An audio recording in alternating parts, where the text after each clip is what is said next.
My name is Syed Mohammad Ausiyat Jafri. Basically आज मैं जिस बुक का रिव्यू करने जा रहा हूँ उस बुक का नाम है the Charlie and the chocolate factory, जो कि रोल्ड डाल ने लिखी है 1964 में। और ये एक इमेजिनरी नॉवेल है। इसमें जो हमें करेक्टर दिखाए गए हैं वो सारे इमेजिनरी करेक्टर हैं, जिसमें हमारे पास दो मेन करेक्टर हैं, एक चार्ली बकेट और एक मिस्टर विली वोंका, जो कि ऑनर हैं वर्ल्ड लार्जेस्ट चॉकलेट फैक्ट्री के। इसमें जो स्टोरी में हमें स्टार्टिंग में दिखाया जाता है कि उसमें हमें इंट्रोडक्शन दिया गया है चार्ली के बारे में।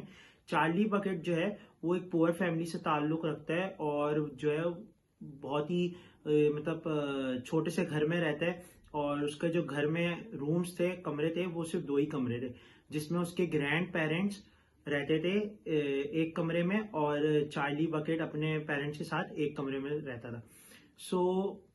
जो घर में कमाने वाले थे वो सिर्फ मिस्टर बकेट थे, जो कि एक टूथपेस्ट की फैक्ट्री में काम करते हैं। लेकिन आगे चलते हैं तो हम इस स्टोरी में ये देखते हैं कि हमें जो है मिस्टर विली वोंका के बारे में बताया जाता है कि किस तरीके से मिस्टर विली वोंका जो है वर्ल्ड के लार्जेस्ट चॉकलेट मेकर थे, और उनकी जो है खूबियों के बारे में बताया जाता है कि उन्होंने किस तरीके से जो है चॉकलेट से कैसल को बनाया इंडिया के महाराजा के लिए। और इसी तरीके से फिर वो जो है कैसल तबाह भी हो गया क्योंकि वो गर्मी की वजह से पिघल गया, जबकि वो महाराजा को बोलते भी हैं कि आपको इसको खाना पड़ेगा वरना ये पिघल जाएगा।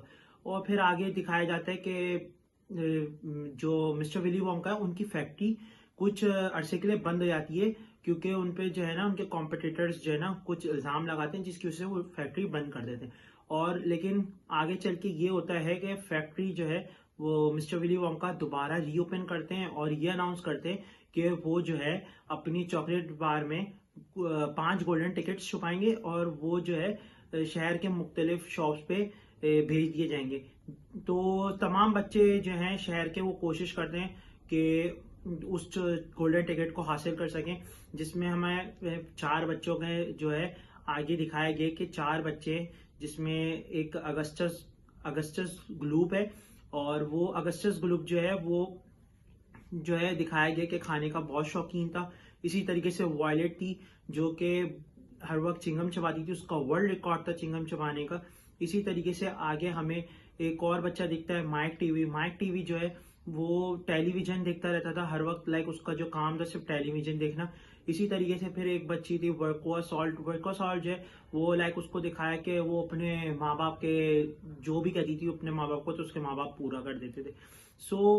उन बच्चों का जो करेक्टर था वो इतना उनको थोड़ा सा बैड करेक्टर दिखाया है कि उनकी जो हरकतें थी वो अच्छी नहीं थी। इसी तरीके से जो चार्ली था वो पुअर फैमिली से ताल्लुक रखता था, तो वो चॉकलेट का तो बहुत शौकीन था, लेकिन उसकी फैमिली अफोर्ड नहीं कर सकती थी। लेकिन उसके जो ग्रैंड पेरेंट्स हैं वो उसको उसकी बर्थडे पे जो है एक चॉकलेट का बार गिफ्ट करते हैं, जिसमें से वो लास्ट गोल्डन टिकट निकल आता है। तो फिर वो दिन आता है जब सारे बच्चों को विली वोंका जो है वो अपनी चॉकलेट फैक्ट्री में बुलाते हैं और उनको जो है पहले कुछ वार्निंग्स देते हैं रिलेटेड टू के आपने किसी अंदर जाके किसी चीज को हाथ नहीं लगाना, और जो है ना उनको समझाते हैं कि इधर जो है ना कुछ मैजिकल पावर्स हैं चॉकलेट फैक्ट्रीज में, जो कि इंस्ट्रूमेंट्स हैं, मैजिकल इंस्ट्रूमेंट्स, जो कि उनके लिए खतरनाक साबित हो सकते हैं। सारे बच्चे जाते हैं, अब उनके जो है ना एक फैमिली मेंबर्स भी उनके साथ होते हैं।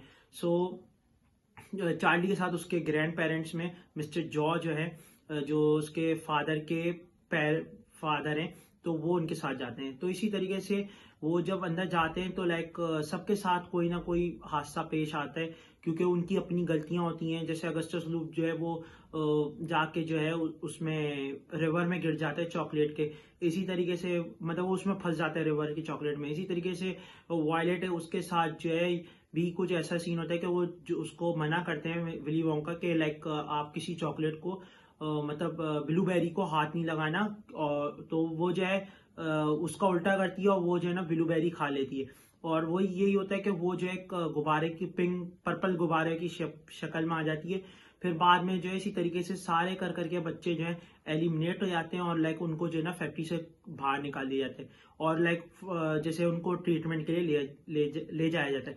इसी तरीके से आखिर में जो है वो सिर्फ चार्ली बचता है, क्योंकि चार्ली को एक हम्बल गाय और लाइक उसकी काइंडनेस और उसके फैमिली जो है ना मतलब दिखाया कि उसके फैमिली रिलेशंस बहुत स्ट्रांग हैं, लाइक वो अपनी फैमिली से काफी अटैच है। तो विली वोंका जो है खुश होते हैं और लाइक आखिर में जो है ना चार्ली इस स्टोरी में विनर बन जाता है। सो हमें जो इस स्टोरी से मोरल मिलता है वो यही है कि लाइक अगर आप गुड डीड्स करते हैं, लाइक आप काइंडनेस है आपके अंदर, आप जो है फिर कामयाब हो जाते हैं। लेकिन अगर आप कोई गलत काम करते हैं, लाइक अगर आपको आपके अंदर कोई एबिलिटी है, लाइक कि आप जो है झूठ बोलते हैं, ग्रीडी बॉय हैं, लाइक इस तरीके से हैं, तो वो जो है मतलब आप कह लें कि आप जो है ना मतलब नहीं कामयाब हो सकते। तो बेसिकली जो इसका मोरल है वो यही है कि अगर आप गुड डीड्स करेंगे तो आप कामयाब होंगे, और अगर आप बुरे काम करेंगे तो आप नाकाम हो जाएंगे। Thank you so much.